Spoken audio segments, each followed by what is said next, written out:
$1.2 billion of goods cross the U.S. and Canada border every day. Due to the high frequency of traffic, another bridge was proposed between Michigan and Canada. In a majority vote, the Michigan House approved the project. The bridge would connect I-75 to Ontario's Highway 401. The proposed bridge would cost $5.3 billion, with Canada contributing $550 million. Michigan plans to cover the cost through private investment, and the U.S. government has not committed to funding aid as of yet. Good afternoon, I'm Mark, and I'll be talking about the private investment option. The cost of the bridge is $5.3 billion, and if total private investment is used with no federal or state funding, then toll roads will be implemented where investors would make back the investment plus interest for the long run. This proposal mirrors the Ambassador Bridge, which also connects Canada to Michigan. The toll here is $4 for cars and $8 for cars with trailers. The biggest pro to private investment is that the deficit won't rise in Michigan or the federal deficit. And there's no tax increase, so taxpayers wouldn't bear an extra cost. And the largest con is coming up with this amount of money. It seems difficult for private investors to come up with that much money by themselves. I'm Justin, and the next topic we're going to talk about is the state funding option. Currently, Michigan's running a $1.6 billion budget deficit, and the Ambassador Bridge is the most frequently used border crossing between the U.S. and Canada for both commercial and recreational purposes. So we're going to look at some of the pros and cons of the state funding option. The first pro is that it's a more reliable source of funding because the state government can just issue a tax on the residents, and this is much more efficient than waiting on private investors to come up with over $4 billion.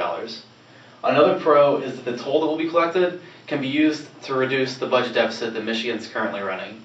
Some of the cons are that it will lead to a tax increase on Michigan residents, which is already a struggling economic area.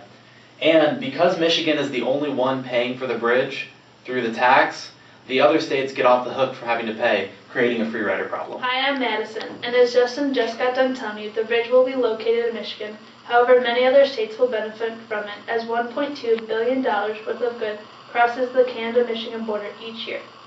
So let's look at the federal funding option. Some of the pros is that because it's the federal government, they're able to raise large sums of capital while minimally increasing taxes.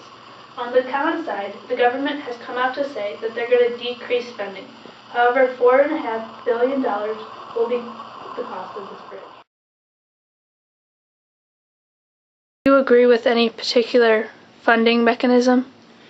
Well, I mean, my bias would be if it's something that's really going to generate value and it's going to be worth investing money in. Just like the current bridge is a private bridge. Mm-hmm. That my first instinct would be to say, instead of like necessarily risking a lot of taxpayer money on it, is if it's a worthwhile investment, I would expect that a private company would like to step up to the plate and do it. And since they don't necessarily want to step up to the plate and do it, it's not obvious whether or not it actually would meet that cost-benefit calculus to just say, well, let's just pour public money into it. And would you, if you were just looking at between federal and state, would you say federal should fund it versus state? No, I would say the state should fund it because if you think about who's going to accrue the benefits of the bridge, assuming there are any, it's going to be people who live in Michigan. So normally you want people that benefit from a project to mostly pay for it, because do you want to tax people in Florida to cover something that's going to benefit people in Michigan? So I would have a preference for a more localized, or at least a statewide tax for a specific project that's really going to only benefit people in Michigan, than a broader tax that's basically just going to subsidize, use money from some parts of the economy, some regions of the economy, to subsidize other regions of the economy. Especially when some of what I've read is that really it only starts to break even like 30 to 40 years from now. Mm-hmm. And so who the heck knows, what's going to happen 30 to 40 years from now. Right. So it's probably a lot of risk. Right now, the federal government's subsidizing, so the risk is being borne by everybody. Okay, and the benefits, if there are any, is going to be localized.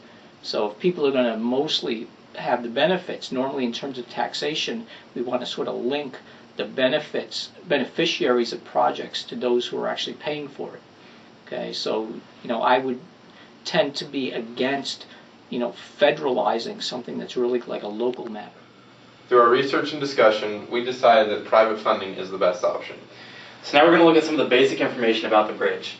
The total cost is going to be $5.3 billion, 4.8 of which the United States needs to come up with.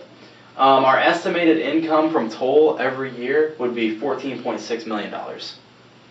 As you can see, there's a common benefit between each of the three policies, and that is the hours saved per vehicle a year, which is 30.42. What makes private funding unique is that there is no taxpayer money used. Unlike state and federal funding, where if we use the 30 years estimated to pay off the total for the bridge, each Michigan taxpayer would have to pay about $1,066 over the 30-year period, which comes out to $35.50 every year.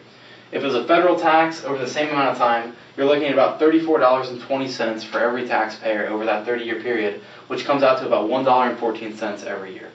But this does not mean that private funding does not have its faults. Coming up with $4.8 billion up front is not an easy task for private companies. And along with maintenance and repair, it's not going to be an easy task coming up with this money. But overall, through our research and discussion, we decided that private funding is the best option.